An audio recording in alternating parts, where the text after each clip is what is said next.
वो सब प्रकार की ब्लेसिंग्स जो परमेश्वर ने आपको देनी है, आपके लड़ने और जीतने पर निर्भर करती हैं। बहुत सारे लोग हैं जो अपनी लड़ाई को अच्छी तरह से लड़ नहीं रहे। बहुत सारे ऐसे लोग हैं जो अपनी लड़ाई को नहीं लड़ते और ना ही वो जीतते हैं और ना ही वो आशीषों को ले पाते हैं जो परमेश्वर उनको देना चाहते हैं।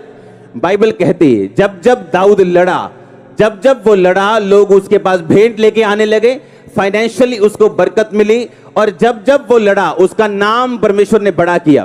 बाइबल कहती जब तू मुझे पुकारेगा मैं तेरे नाम को बड़ा करूंगा, मैं तेरी महिमा को बढ़ाऊंगा। परमेश्वर ने कहा अपनी नहीं, मैं तेरी महिमा को बढ़ाऊंगा, क्योंकि तूने मेरे नाम को जान लिया। मैं तुझे छुड़ाऊंगा, तुझे बचाकर तेरी महिमा को बढ़ाऊंगा अगर तू मेरे छाए हुए स्थान के ऊपर बैठा रहे। जो स्थान मैंने तुम्हें दिया, एक विश्वासी होने का, एक पास्टर होने का, एक बिलीवर होने का, उस स्थान पे अगर तू खड़ा रहे और अड़ा रहे और लड़ता रहे तो मैं ये सब आशीषें तुझे दूंगा। आप लड़ाई में हो, समझ आ रही है कि नहीं? मैंने कहा समझ आ रही है कि नहीं? अपने पड़ोसी को बोलो तुम फाइट में हो। ऊंची आवाज में बोलो, फिर से बोलो ऊंची आवाज में, बोलो तुम लड़ाई में हो। आमीन। आप समझ रहे मेरी बात को? दाऊद जब जब लड़ा उसे आशीष मिली। अब प्रॉब्लम ये है, आपका युद्ध जो है वो शैतान के साथ है, अंधकार की शक्तियों के साथ है, हां या ना? अब उस युद्ध में जीतने के लिए आपको पहली चीज जो चाहिए वो है पाप के ऊपर फतेह पाना।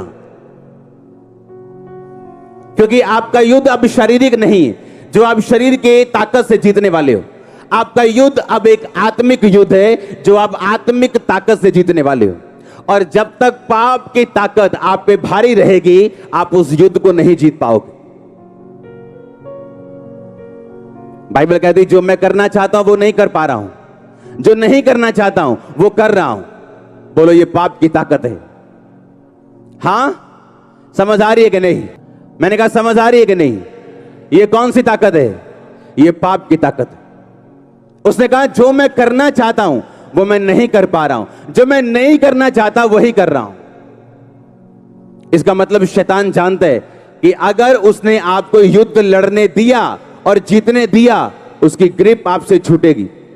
उसके सिम्टम्स, उसके दी हुई सारे बोरिया बिस्तरे जो आपको दिए हैं, जब आते हैं ना, जब रिश्तेदार आते हैं तो सामान लेके आते हैं, साथ कपड़े लेके आते कि नहीं आते? जब शैतान आता है वो बीमारियां लेके आता है, कलेश लेके आता है, असंतुष्टि लेके आता है, और जब ये जाता है अपने बोरिया बिस्तरा बांध के साथ लेके जाता है।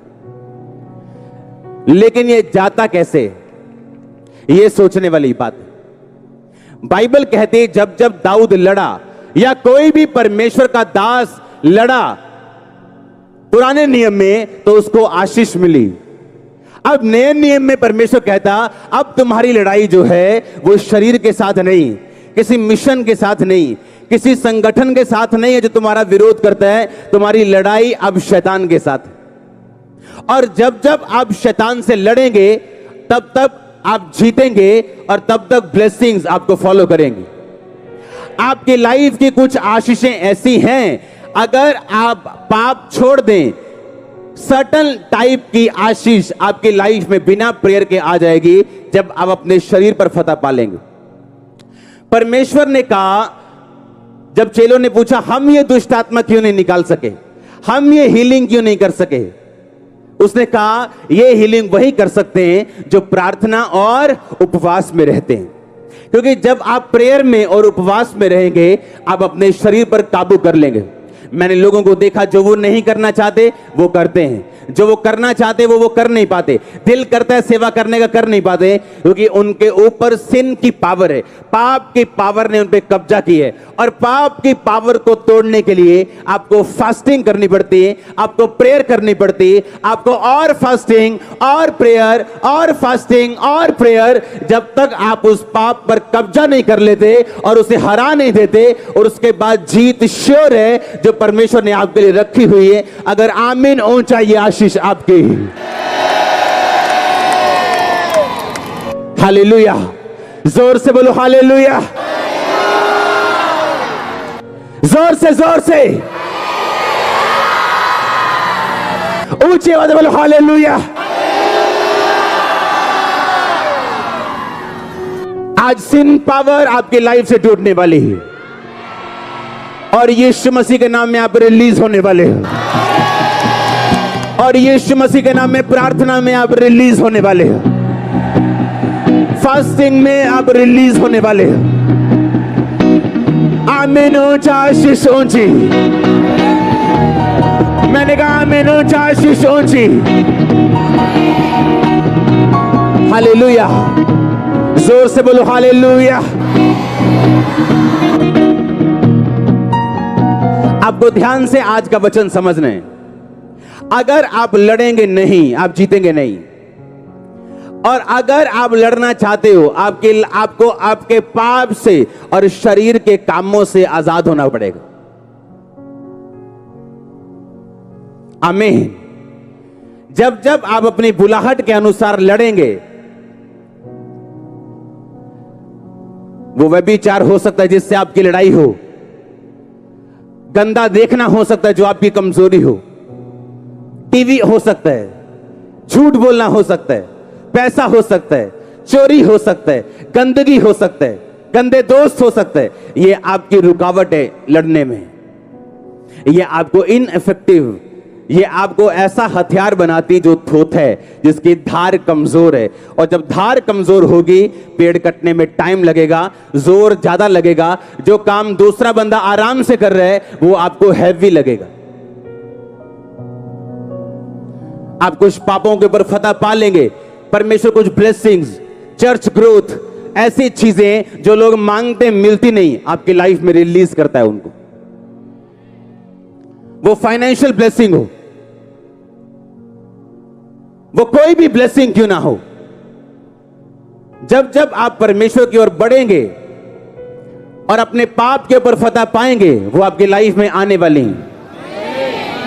कुछ ब्लेसिंग्स ऐसी हैं, जब तक आप अपने पापों के ऊपर फतह नहीं पाते, वो आपकी लाइफ में एंटर नहीं करती। हालेलुया। जो सिन पावर है वो आपको एक्चुअल में रोकती है अगले लेवल पे जाने से। वो फाइनेंस का हो, लाइफ का हो, शांति का हो। आपके परिवार में कुछ कलेश ऐसे हैं, जब तक आप नहीं सुधरेंगे वो कभी नहीं जाएंगे। आपके फैमिली के कुछ ट्रबल ऐसे हैं, जब तक आप नहीं सुधरेंगे, आप लाख समझा के देख लो, बूढ़े बुजुर्ग समझा के देख लो, वो नहीं जाएंगे।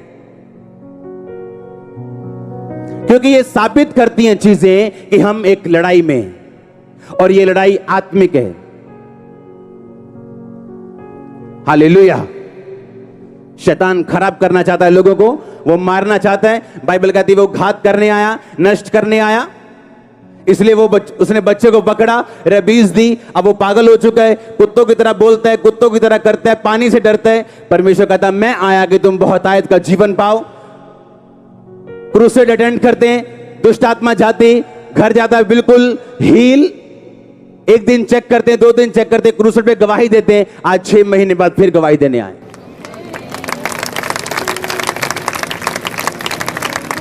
तुम आत्माओं पे जिस दिन कब्जा कर लोगे, तुम अपनी लाइफ पे कब्जा कर लोगे। जिस दिन व्यभिचार की आत्मा पे कब्जा कर लोगे, उस दिन किसी आशीष पे भी कब्जा कर लोगे। जिस दिन चोरी की आत्मा पे कब्जा कर लोगे, उस दिन आशीष के ऊपर भी कब्जा कर लोगे। इसीलिए शैतान भरमाता है इन लल्लू लोगों को।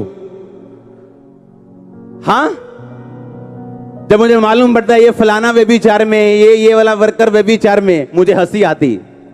मैंने कहा क्या कर रहे हो तुम अपना नुकसान कर रहे हो। तुम्हें मालूम नहीं, अभी तुम्हें बाद में मालूम होगा। बाइबल कहती है ऐसा नहीं हो सकता कि तुम अपने छाती पे अंगारे रख लो और तुम जलो ना। इसका परिणाम नाक दोना सा कड़वा होगा। और बाइबल कहती व्यभिचारी बंदे की बेइज्जती जब तक वो धरती पे जिएगा कभी मिटेगी नहीं।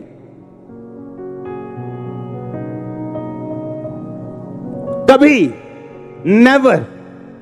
आज सैमसंग बोलो तो क्या याद आता है?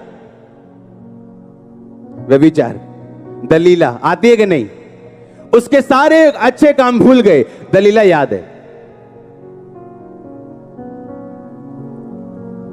हालेलुया। जिंदगी आत्मिक है, बोलो पड़ोसी को ध्यान से कान में खोल के आमीन। दाऊद अच्छा भला था, बाइबल कहती है उसको शत्रुओं से विश्राम मिला, अपनी से इतना विश्राम मिला कि अब उसे लड़ने जाने की भी जरूरत नहीं थी। अब वो अपने लोगों को लड़ने के लिए भेजता था और उसके लोग जीत के आते थे। नहीं तो राजा के बिना जीतना बड़ा मुश्किल, राजा के पुरुषार्थ और उसके हियाव से सेना जीतती थी।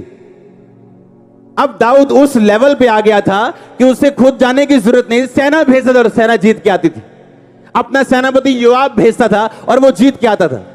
और लिखा जब वो आराम करने लगा और अपनी छत पे टहलने लगा तो एक औरत को नंगा नहाते हुए देखा और उसको बुला के उसके साथ सोया। अब वो औरत प्रेग्नेंट हो गई। अब उसने कहा मैं इसको पाप को ढक दूंगा। अब उसने उसके पति को बुलाया जो सेना में था, कहता जा अपनी औरत के साथ जा, सो जा, जाके जा 10 दिन इसके साथ बिता, ताकि जब वो उसके साथ सोए तो उसका नाम ना लगे कि वो प्रेग्नेंट कहां से हो गई अगर वो सोया नहीं। पर वो सोया नहीं तो उसको मरवाना पड़ा उसको। तो परमेश्वर ने बुला के बोला मैंने तुझे सारी आशीषें दी, मैं और भी तुझको बहुत कुछ देने वाला था, पर अब तूने पाप किया। अब वही तलवार जो तूने इसके पति पे चलवा के मारा है तेरे घराने पे चलाई जाएगी। उसके बाद मालूम क्या हुआ? उसके बाद दाऊद के कितने बच्चे थे, उसका अपना बेटा उसकी अपनी बेटी के ऊपर मोहित हो गया, बाइबल कहती है।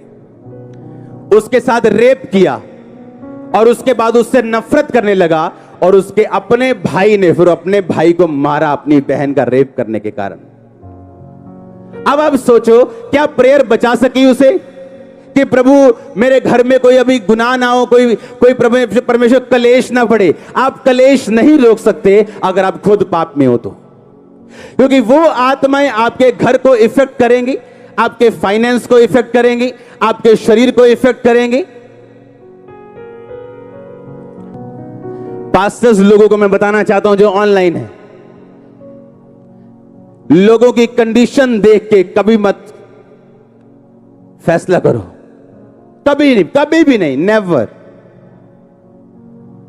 ऐसे लोग हैं जो मैंने गाते हुए देखे क्वायर में और आगे आगे बोलेंगे पापा जी मेनू थायराइड है, और बाद में मालूम होता है इनकी फ्रेंडशिप थी यहीं पे किसी के साथ और पापा प्रेयर कर रहे थायराइड पे। नो नो, ये वो वाला पापा नहीं। हालेलुया। जिसकी आंखें बंद हो।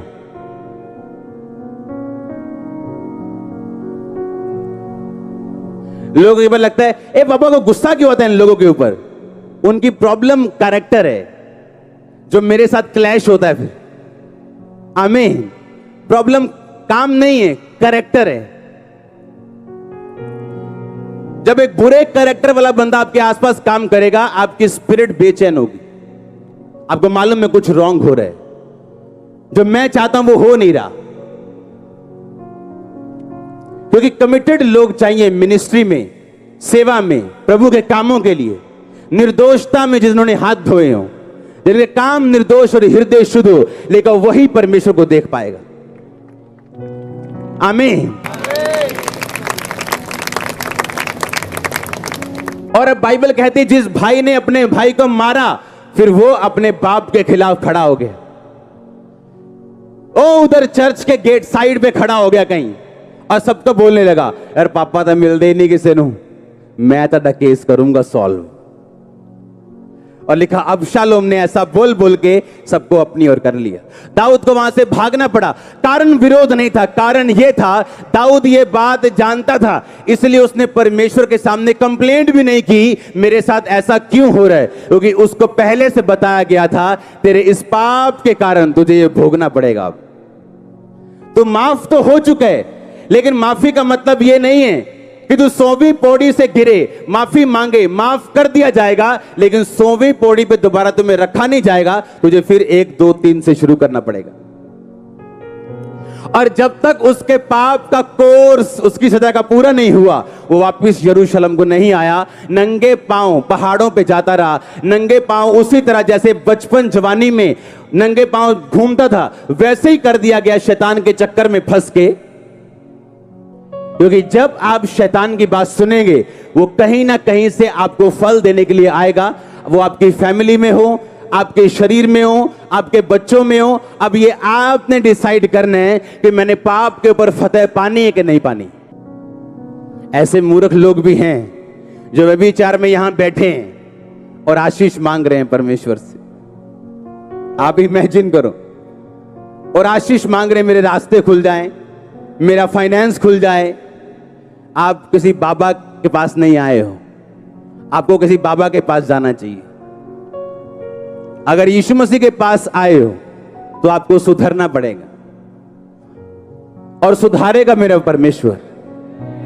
जो नहीं छोड़ सकते वो छोड़ोगे तुम। यहां पे लोगों ने चिट्टा छोड़ दिया, काला छोड़ दिया, पीला छोड़ दिया, बोलते मर जाएंगे, हाथ कांपेंगे, पेट खराब हो जाए। कुछ नहीं हुआ, हट्टे कट्टे खड़े हैं आज। हां, ऐसी क्या चीज है जो क्रिश्चियन नहीं कर सकता? ऐसी क्या चीज है तुम नहीं कर सकते? लेकिन जो मुझे सामर्थ्य देता है उसमें मैं सब कुछ कर सकता हूं। सब कुछ, सब चीजें मेरे लिए पॉसिबल है जो मुझे सामर्थ्य देता है। आमीन। इसलिए मैंने कहा आप एक लड़ाई में हो। अब परमेश्वर आप पे थोपता नहीं लड़ाई को, आप करना चाहते हो, आप पाप को जीतोगे। आपको मालूम है ये मेरी फाइट है, ये मसीह मेरी लड़ाई है। मैंने प्रार्थना में बैठना है, मैंने फास्टिंग में बैठना है, मैंने पाप के ऊपर फतह प्राप्त करनी, मैंने पाप के ऊपर पूरी तरह से कब्जा करना है। ये शरीर पाप के लिए नहीं, परमेश्वर के लिए होगा। कमिट करो अपनी लाइफ को, रीडेडिकेट करो अपनी लाइफ को। सोचो मेरी प्रार्थना कितनी, मेरी फास्टिंग कितनी, और सोचो मैंने क्या करना है परमेश्वर के लिए।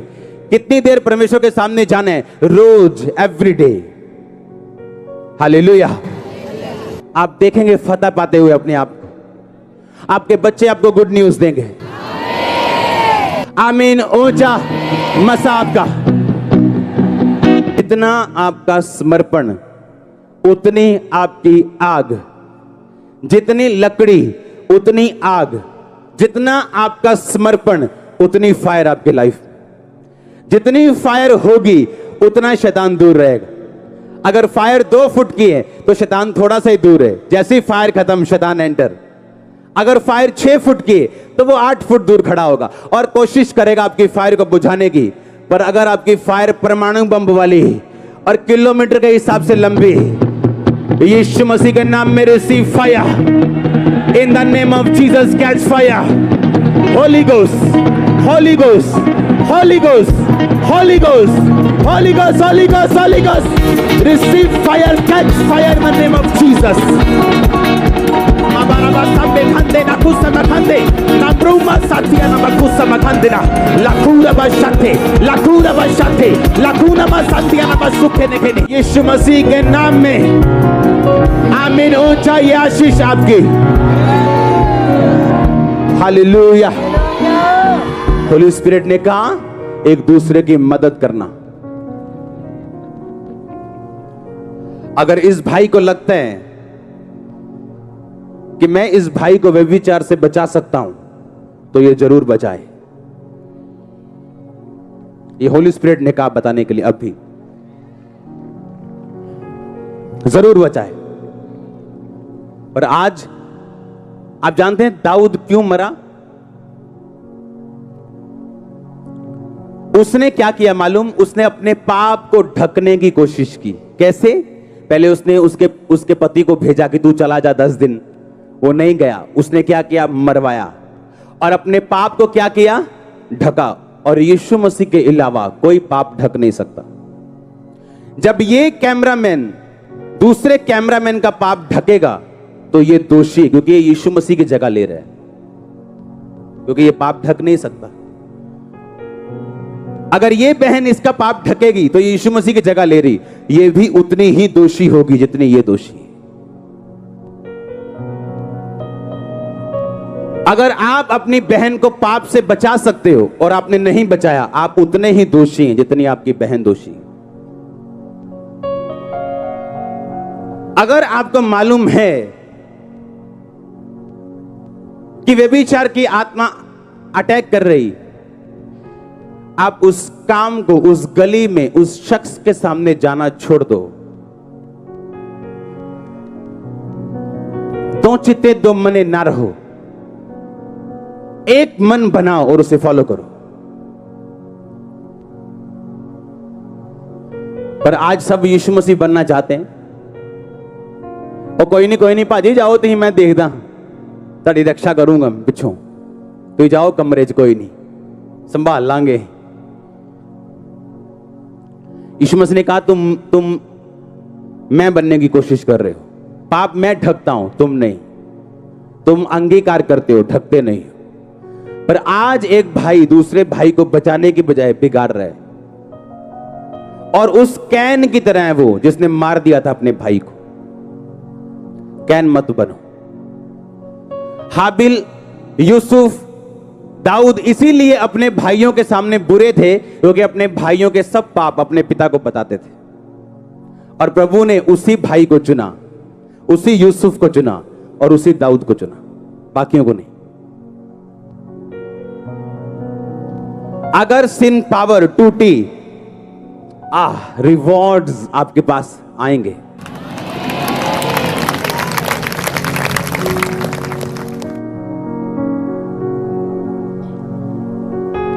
रिवॉर्ड्स।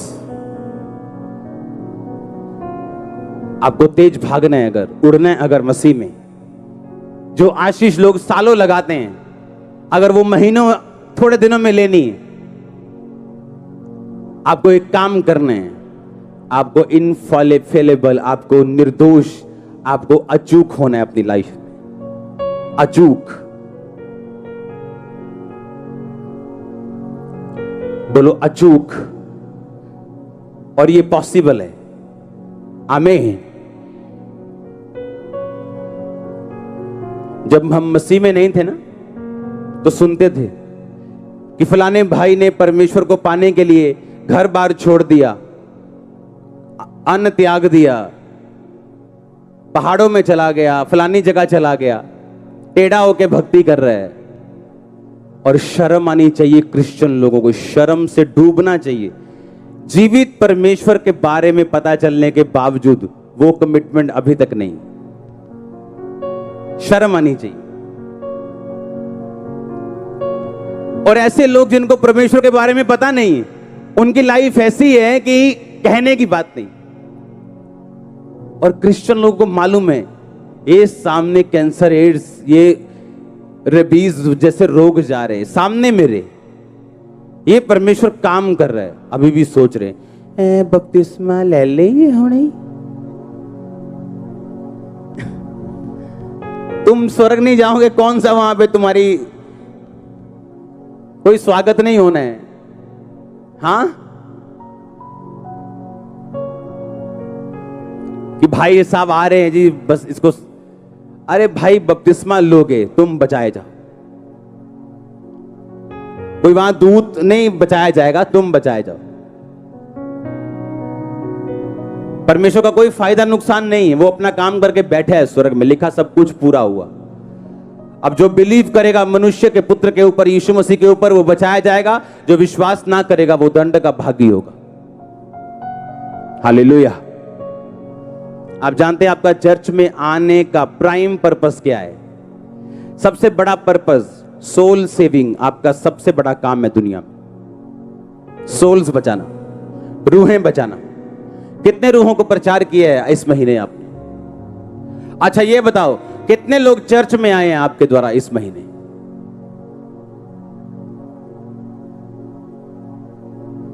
चलो, जो एक भी रूह चर्च में जिनको यीशु मसीह के बारे में बताया आपने, हाथ खड़ा करो। ये देखो 10-20%, 40% हाथ खड़े। जब आधी चर्च ही भूली हुई है कि हमारा काम क्या है चर्च में आने का, तो सोचो आधा ही काम होगा परमेश्वर का। पुराने नियम में कहा, जब तुम्हें लाश मिले तो उस लाश के पास सबसे जीवित बंदे को ढूंढना और उस जीवित बंदे से पूछना ये लाश कहां से आई। आपके आसपास आत्मिक लाशें हैं, आपका कोई दिल नहीं है उन्हें बचाने का?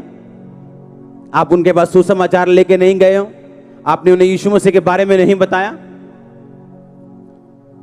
रोज चर्च से रोज हजारों लोगों को सुसमाचार देने के लिए बसें जाती हैं, लोग जाते हैं, हजारों पंफलेट्स जाते हैं, पोस्टर्स जाते हैं। कितनी बार आप शामिल हुए हो चर्च उनमें? चलो आज एक छुट्टी करते हैं, इवेंजलिस्ट टीम के साथ चलते हैं। नहीं, हाँ वैसे छुट्टी नहीं की, फिर प्रभु बुखार देता है आपको छुट्टी करने के लिए, फिर आप बुखार में छुट्टी करते हो। अगर आप मसीह के लिए छुट्टी कर लोगे तो बुखार आएगा ही क्यों?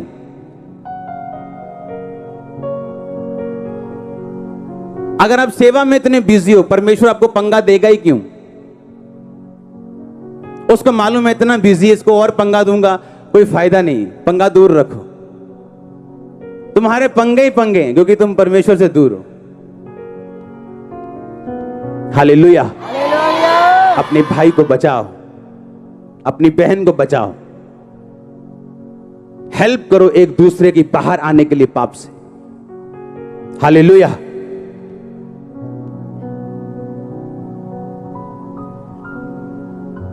क्योंकि जो व्यक्ति व्यभिचार में फंसा वो भी दंड का भागी, जिसने छोटे कपड़ों से बार बार फंसाया वो भी भागी। हालेलुया। समझदार बनना है। आमीन।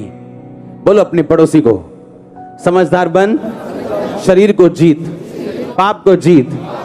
कुछ रिवॉर्ड्स पड़े तेरे लिए जो तुझे मिलने वाले 100% यीशु मसीह के नाम में। आमीन। ऊंचा बरकत आपकी। बरकत के नाम पे तो आप आमीन टेंट फाड़ देते हो। आप व्यभिचार जोड़ने को बोलो तो सोचते हो अच्छा अगले महीने छड़ना। हालेलुया। ऐसा नहीं करना है। आमीन। आप उतना लेट हो जितना आप चाहते हो। ऐसे बहुत सारे सेवक है जिनकी लाइफ में ये मसा 60 साल की उम्र में शुरू हुआ। ये नहीं कि जवानी में प्रभु ने दिया नहीं, जवानी में भटकते रहे बस, और बाद में पछतावा करने से कोई फायदा नहीं। जब चिड़िया चुग गई खेत, हाँ हालेलुया। तैयार हो डेडिकेट लाइफ जीने के लिए, लड़ने के लिए, और लड़ने के बाद प्रमोशन 100% है। ऐसा नहीं होगा आप किसी वचन के लिए लड़ें, आप प्रभु के लिए खड़े रहें और आपकी लाइफ चेंज ना हो। ऐसा नहीं होगा, 100% नहीं होगा।